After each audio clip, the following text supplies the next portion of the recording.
Wala ka man sa Espanya kagaya ko, kaya mong gumawa ng authentic na paella. Online lang yan. I'll be showing you the ingredients, how to source, and how to use them. Please join me at my small kitchen for some learning and fun. This presentation will be in Tagalog. Mga kababayan, please join me at my small kitchen. Grab a drink, and this will be fun.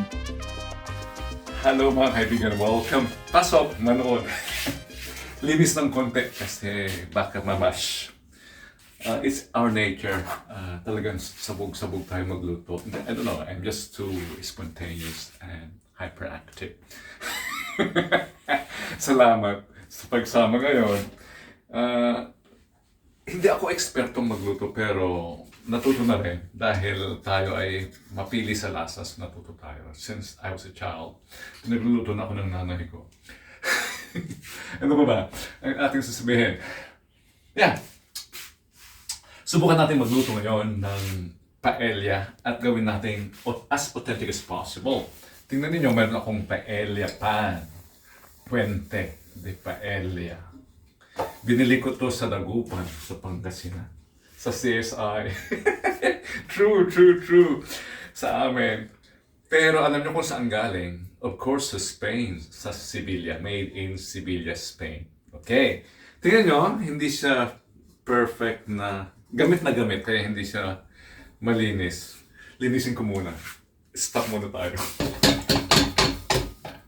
Ngayon, pwede na to. Okay. Salamat sa... Ano ba gusto sabihin? Salamat sa AI or Artificial Intelligence, yung mga sekreto ng mga cooking schools at mga iba-ibang tradisyon ay na-aggregate, na isasama at nako-condense at naintindihan natin. Kaya mayroon tayong dati ko nang ginagawa ito. I've been watching the channels of the YouTubers in Spain, the chefs. So I've been doing this in the Spanish way. Hindi lang yon. Salamat sa AI, alam nating sungkitin ang lahat ng informasyon to make it correct. Hindi lang yon, salamat din sa internet and in the globalization, available na ang mga ingredients na wala sa atin or wala man sa Dubai or sa Amerika. Hindi na rason yun dahil nabibili lahat. Like this, itong olive oil na to, okay, mabibili ito kung saan-saan, even sa amin sa Pangasinan. Ito, pimenton or paprika. This is pimenton, Carmencita the brand. Nabibili ito sa online. Ito rin, ito ay collected na ink ng puset, hindi ng puset. Sepia sa Espanyol at Italiano, pero sa Ilocano sa amin, kalangutan. Sa Tagalog, hindi ko alam, and in Bisaya. Hindi siya basta puset, it's the sepia, the cuttlefish in English. Ano pa ang mga ingredients na nabibili online? First, may Carmencita.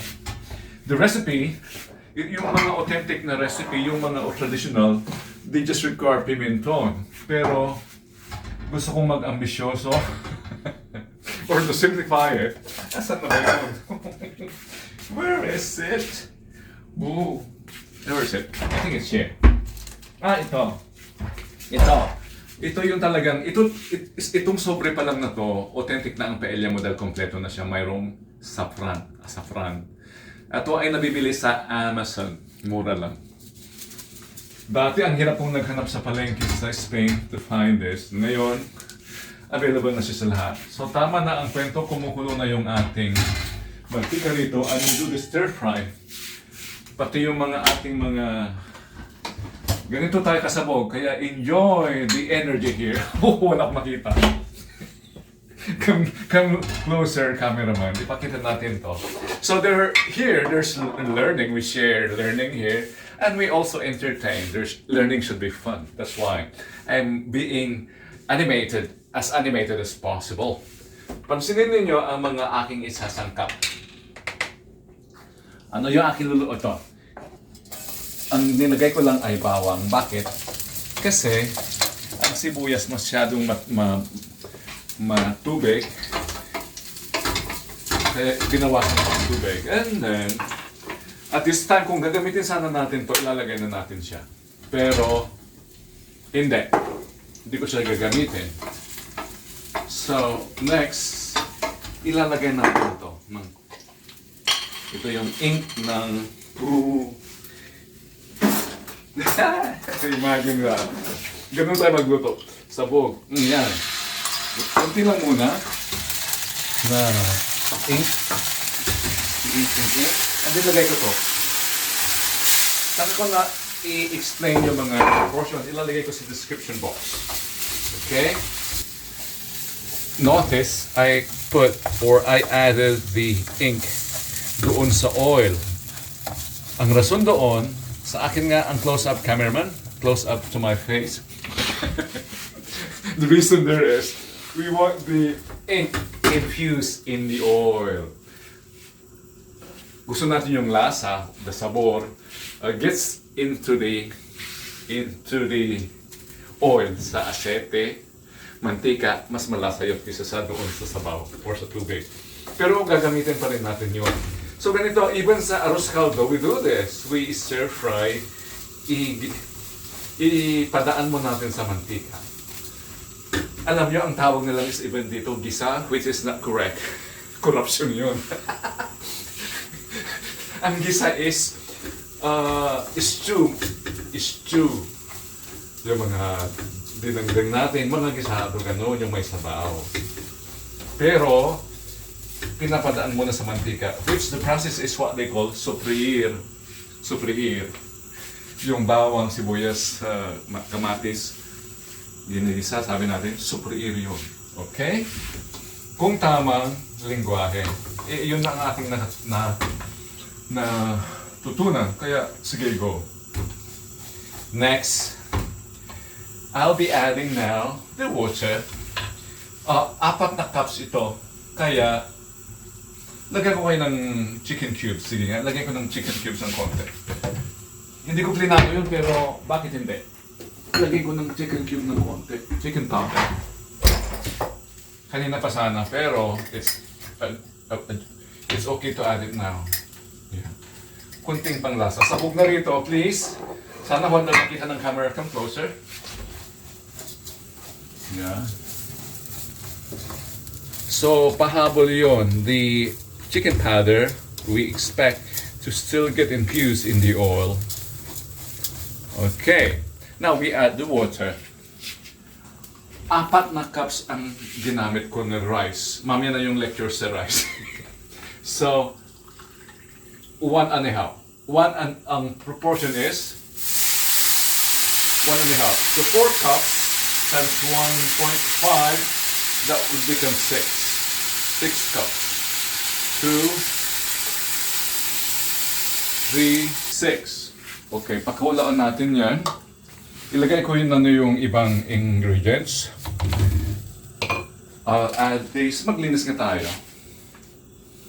Linis.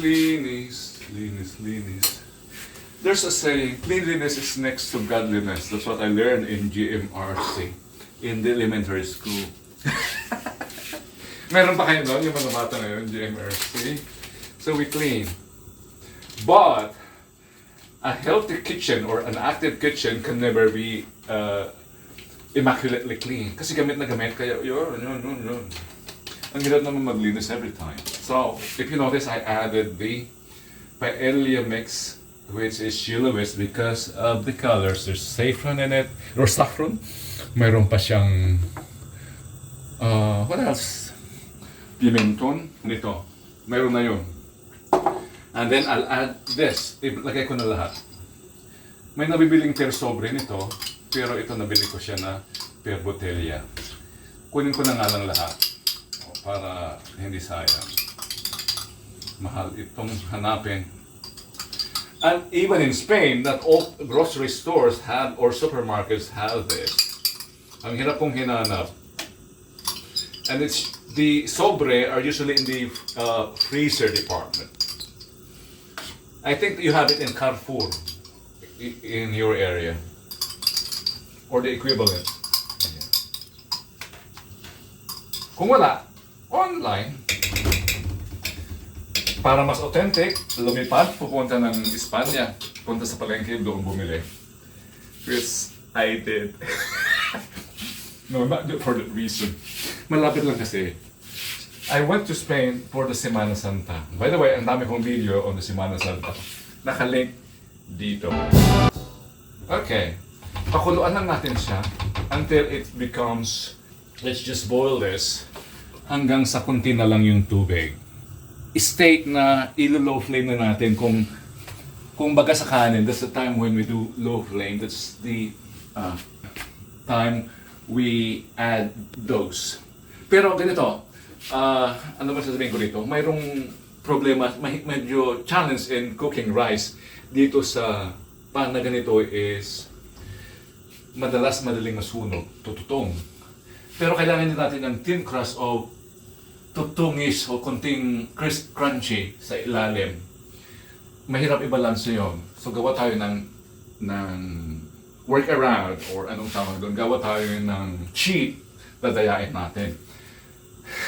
Pag tuyo na siya, lagay ko sa oven. Doon ko siya, hindi ko may Tagalog, ito ko nga ilinay to finish or to cook the rice here. Para i-even yung pagkaluto. Okay, i-play ko na nga into 175.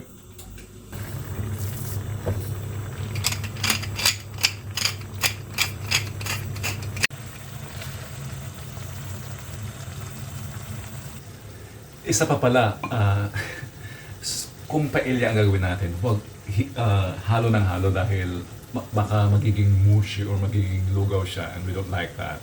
Yun din ang rason kung bakit ang paella rice is al dente. Kahit luto na siya is medyo, what's the word? Medyo matigas pa rin. Chewy. In Ilocano, ang sabi namin doon ay nasinggat, nakilnat lakta, oray na lutong, nakilnat lakta. Okay. Ano ba yan?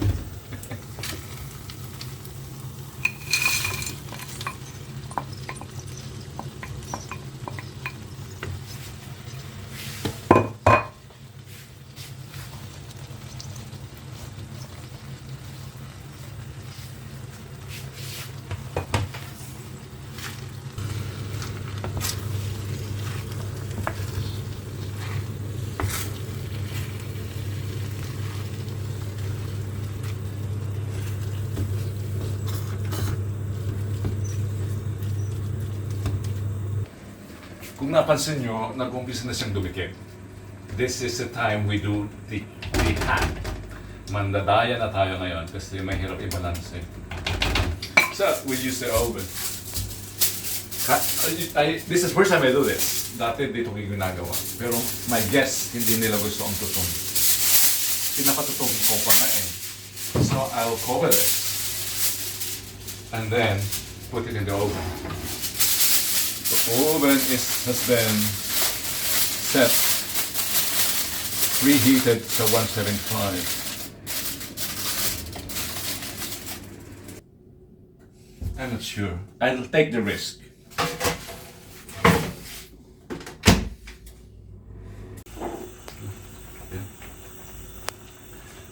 It's really plastic. Plasticky, I mean, it begins to melt. So, nilagay ko rito na lang. We cannot afford that today. So, balik dito. But at very, very low flame. At very, very low flame. Yeah. Okay. Yeah. Sorry, hindi ko magamit yung aking pan doon sa ilalim because of this. Tatawag.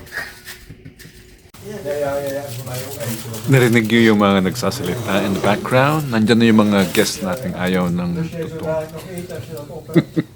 Sige, we can add toppings now. The prawns. Die vrouw dan er gelijk achteraan gaan, want als het geld van uitdokteren.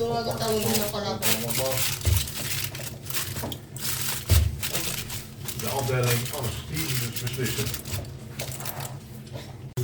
And after 5 more minutes, this is what we have.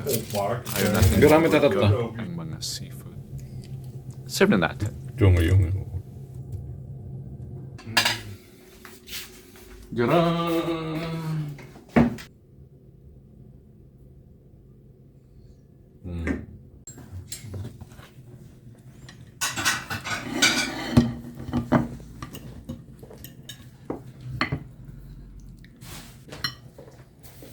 Bayag nga hana, makaramang tiraso yun. Oh, di ba? Kasaka na pa na dyan Spain. Napgat? Pulo. Napunot. Masaya ako. Makita nyo lang tutong at hindi nasunog ang aking paella. Happy.